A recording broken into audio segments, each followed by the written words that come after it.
여러분 안녕하십니까. 정통주식 채널입니다. 4월 30일 토요일인데요.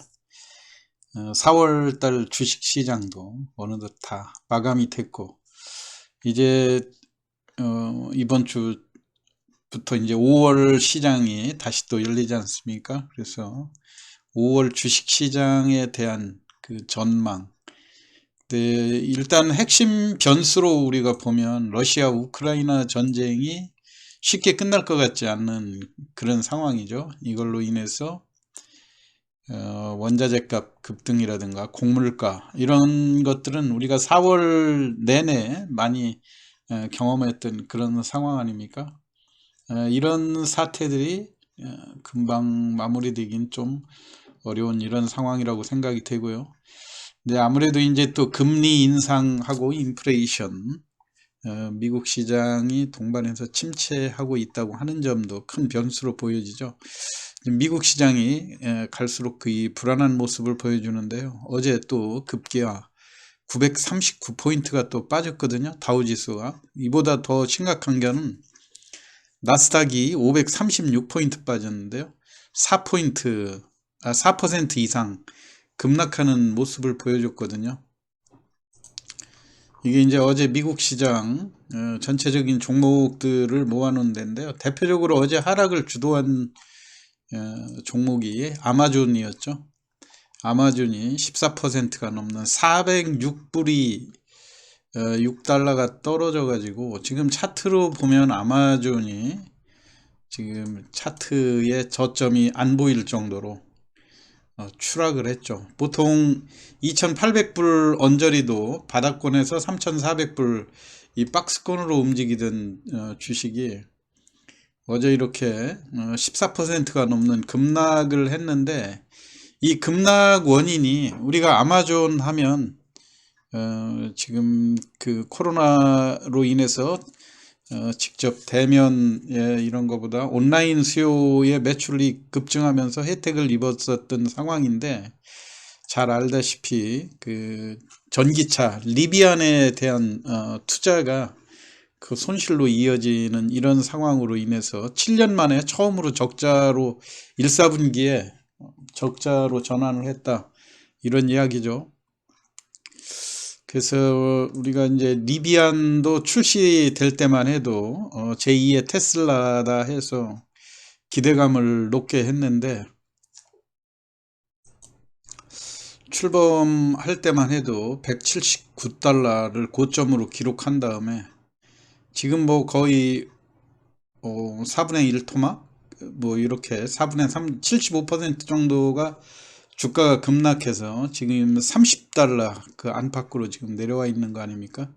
이거에 투자했던 실질적으로 아마존도 이 자동차 리비안에 대한 이 평가손이 늘어나서 그렇지 실질적으로는 약 그 4조 원가량의 흑자를, 우리 돈으로 4조 원가량의 1, 4분기에 흑자를 구현했음에도 불구하고 이 리비안에 대한 그 투자 손실 이런 쪽으로 이 2배가 넘는 그 평가손을 기록했다고 하는 점, 이걸로 인해서 그동안 7년간 그 계속해서 흑자만 내오던 아마존이 무너지는 이런 사태, 이걸로 인해서 이미 우리가 넷플릭스라든가 그 이런 그 온라인 동영상 서비스로 코로나 시대에 큰 성장을 구가하던 이런 업체들이 주가가 이미 바닥권, 또 이걸로 인해서 같이 연관이 되는 반도체라든가 이런 쪽의 수요도 줄어들 걸로 생각이 돼 갖고 반도체 주들도 주가가 크게 약화되는 그런 모습들을 보여주고 있거든요.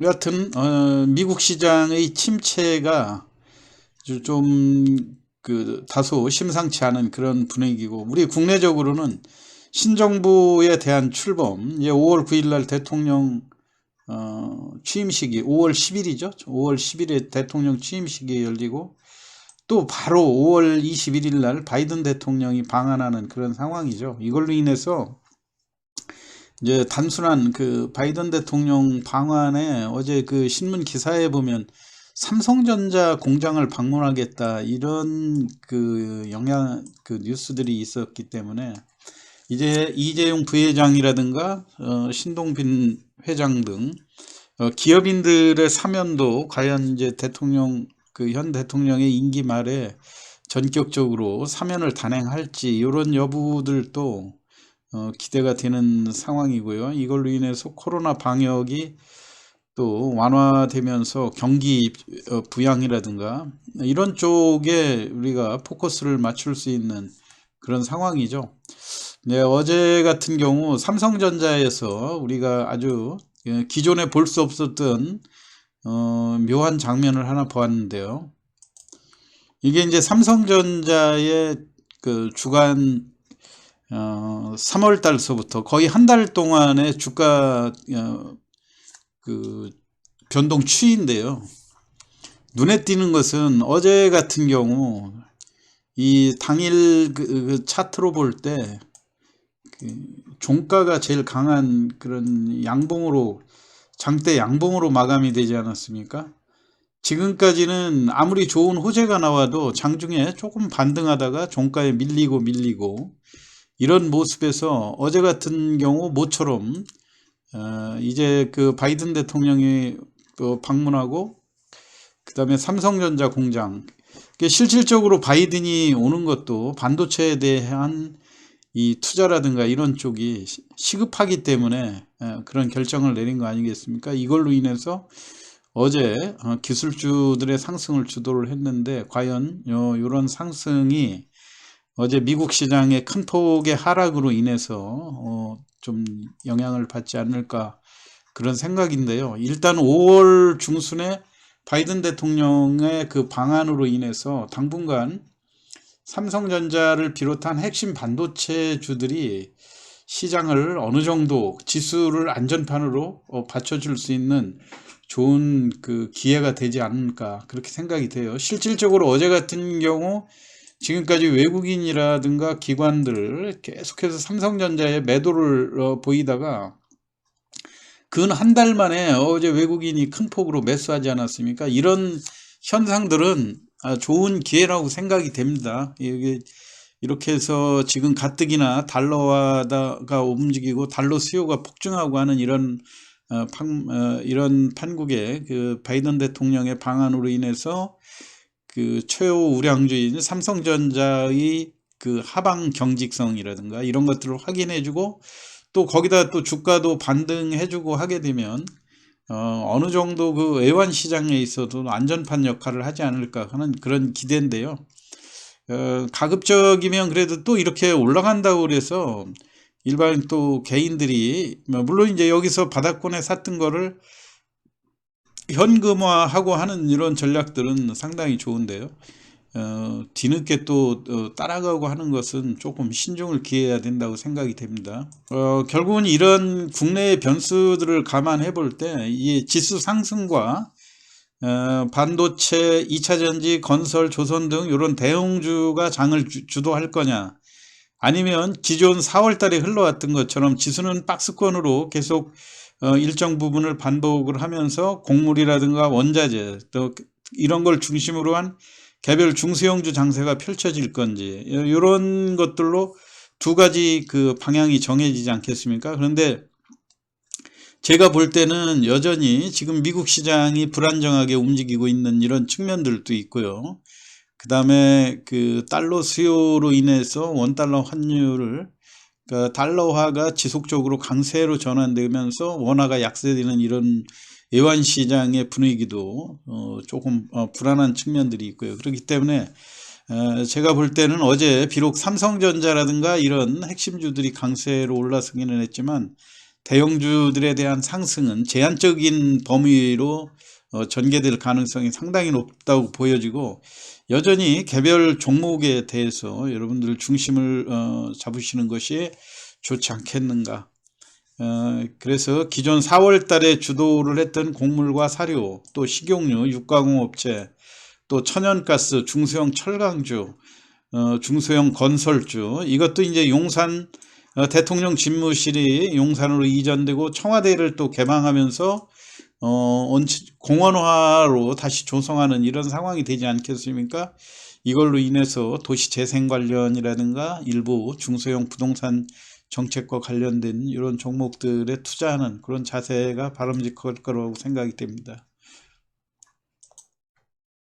우리가 이제 또 개별 종목으로 전환되는 시장에 눈여겨볼 때 결국은 또 사료 관련주에 대해서 투자를 그 포인트를 맞춰야 되는데 이미 제가 이 기존 사료 관련주에 대해서는 시황에서 현대사료라든가 한일사료, 고려산업, 특히 한일사료와 고려산업의 고점에서 매도하는 요령이라든가 또 주도주가 순환되는 이런 과정에 대해서 지난 시황에서 많이 말씀을 드렸죠. 그러니까 여러분들이 제 지난 시황 혹시 못 보신 분들은 이런 한일사료라든가 고려산업 고점에서 매도 시점을 어떻게 포착하는가, 우리가 올라가는 종목이 계속 갈 것처럼 생각돼 가지고 이런 종목을 좀처럼 그 올라가던 이 환상에 잡혀서 쉽게 고점에 정리하지 못하는 그런 면들이 있는데요. 제가 이미 2, 3일 전 시황에서 고점에 매도 사인이 나온다고 판단하는, 그러니까 이거는 뭐 원칙은 없어요. 원래는 이러한 그 매도 사인이 나왔어도 거기서 그 매물을 이기고 또 그대로 또 진행이 되는 이런 사태. 예를 들어서 이제 현대사료 이런 것들은 이제 그 뭐 알고 얘기하는 건지 모르고 얘기하는 건지는 모르겠지만요. 일종 그 유튜브에 들어가 보면 그 현대사료 같은 거 15,000원짜리가 지금 10배 가지 않았냐. 그렇기 때문에 다른 사료들도 그렇게 갈 수 있다. 이런 식으로 시황을 얘기하시는 분들이 있는데 엄밀히 따져서 지금 현대사료 같은 거는 사료주의 범주로 놓고 해석하는 거는 무리가 있죠. 이거는 대주주가 바뀌고 대주주가 이 70% 정도의 물량을 지금 인수를 하면서 원래 이제 대주주가 바뀌게 되면 그 대주주의 물량들은 보호예수로 적어도 1년 이상은 매도가 금지되는 그런 규정들이 있지 않습니까? 그러다 보니까 이 물량 부담에 대한 그것이 또 줄어들고 하면서 일부 현대사료가 대주주의 그 변경을 이용한 급등한 측면들은 있지만 이게 이 카나리아와 바이오라고 하는 데가 또 난소암 치료제를 과연 성공할 것인지 여부, 이미 그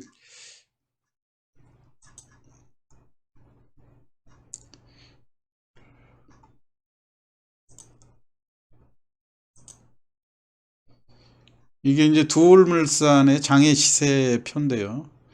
지금 39,500원 정도로 이거 마감이 됐지만 거래량이 그렇게 많지 않은 주식이고 이 주가 자체도 상당히 그 지금 변동이 심하게 올라가지 않습니까? 물론 이제 작년 8, 9월 달 이때는 몇백 원에 불과했던 종목이 이렇게 30만 원 그 고점을 찍고 지금 현재는 또 39,000원대에 와 있거든요. 그러니까 여러분들이 이런 거를 보고 좀 잘 판단을 하셔서 결정을 해야 된다는 이런 얘기고, 그러니까 어찌 됐든 시장에서 현대사료가 끼친 영향은 이 사료주들의 상승을 견인하는데 많은 역할을 했다, 그렇게 볼 수 있는데 그 대표적인 종목이 한일사료였죠. 한일사료도 그렇게 거침없이 계속해서 그 갭 상승을 했다가 종가는 상한가로 올라가고 이렇게 하는 이런 와중에 우리가 이렇게 급등해서 계속 가는 종목을 매도 타이밍을 언제로 잡아야 될 거냐 하는 그 자세한 이야기는 지금 시간 관계상 제가 할 수가 없는데 이미 지난 시황에서 매도 포인트를 잡는 요령, 그래서 이미 한일사료 같은 경우 조심해야 되는, 거기에 제가 이야기한 것 중에 이미 고점에서의 조정이 컸고 이런 개별 종목들이 지속적으로 상승을 하기 위한 필수 포인트는 이 종목을 매수해서 갖고 있는 사람이 평가손이 없어야 된다 이런 얘기인데 이미 평가손이 거의 15,800원, 16,000원을 기점으로 해서 40% 이상의 손실이 지금 발생하고 있지 않습니까? 그럼 지금 15,000원, 16,000원에 여기 14,000원 근방에 대량으로 거래돼서 물려있는 이런 사람들이 과연 이 종목이 다시금 고점을 회복해서 매물을 시원하게 이걸 뚫어줄 그 기대감을 가지고 기다리고 있을 수 있겠냐 이런 얘기죠. 결국은 조금 반등하게 되면 손절하고 또 밑에서 다시 사서 매입 단가를 낮추려고 하는, 그러니까 의견의 일치가 되는 게 아니라 이제 의견의 분산 과정이 이루어지고 하기 때문에 새로 주도주로 부상하려면 시간이 많이 걸리기 때문에 주도주는 얼마든지 바뀔 수가 있다고 하는 점을 말씀을 드렸고요. 대표적으로 이제 그 세 번째 주도주로 올랐던 게 그 고려산업 아닙니까? 그리고 지금 한일사료 같은 경우는 조금 더 불리한 것이 대주주들이 주가 상승하는 과정에 또 매도했다고 하는 이런 점, 그런 것들이 상승에 좀 다소 불리한 측면으로 작용하지 않을까 생각인데, 여하튼 결론적으로 말씀을 드리면요, 지금 선도로 사료주들이 올라갔던 그 뒤로 명맥을 이어갈 종목으로 대주산업과 그 대한제당 이 두 종목이 있는데 다 바닥권에서 활발하게 올라가고 조정을 거치는 이런 종목들이에요. 여러분들이 잘 아시다시피 대주산업 같은 경우는 지난 30분 단일가 거래를 6일간 연장을 하면서 지난 금요일부터 30분간 단일가 거래로 이 종목이 진행이 되면서 지난 금요일 날 그 단일가 거래가 풀렸는데도 불구하고 삼성전자라든가 이런 핵심주들이 올라가니까 개별 종목 조정하는 와중에 많이 하락했었는데 다행히 시간 외에서 상한가를 기록을 했거든요. 그렇기 때문에 여러분들이 의외로 이 다음 주도주군으로 대주산업을 눈여겨볼 만한 그런 상황인데, 문제는 시간 외에서 거래된 물량이 상당히 많아요. 132만 주가 거래가 됐고 했기 때문에 이런 것들을 여러분들이 월요일 날 잘 보시면서 접근을 하시되, 여하튼 이런 거를 접근하는 그 요령으로 보면 시간 외에서 10% 이상 올랐었기 때문에 이게 주도 세력들이 물량을 털기 위해서 시간 외에서 개입해 가지고 주가를 끌어올리는 그런 가능성도 있거든요. 왜냐하면은 장중에는 우리가 여러 번 관찰을 해봤지만 그 대형주가 주도하는 이런 상황에서 쉽사리 주식을 끌어올리기가 만만치 않으니까 시간 외라는 걸 활용을 하는 거거든요. 시간 외에는 아무래도 참여하는 사람들이 적고 상한가까지 끌어올리는데 적은 자금으로 끌어올릴 수 있기 때문에 누구나 3,600원 이상은 줄 그런 상황이 있다는 이야기거든요. 그러면 이거를 투자했던 사람들이 시초가가 이거 이상으로 강하게 붙을 경우에는 고점을 매도하고 빠져나갈 수도 있는 거고요. 그렇기 때문에 여러분들이 그거를 잘 판단하는 기준이 뭐냐면은 시초가가 얼마에 붙고, 그러니까 시간 외에서 10% 이상 올랐었으니까 적어도 10%에서 15% 그 사이로 시초가를 설정을 하고 이 시초가 이상에서 거래가 이루어지는가, 이게 안정적으로 거래되는 그런 모습들을 보면 의외로 어제 미국 시장이 큰 폭으로 하락하고 기술주 중심 대형주장이 아니라고 하는 것을 보여줬지 않습니까?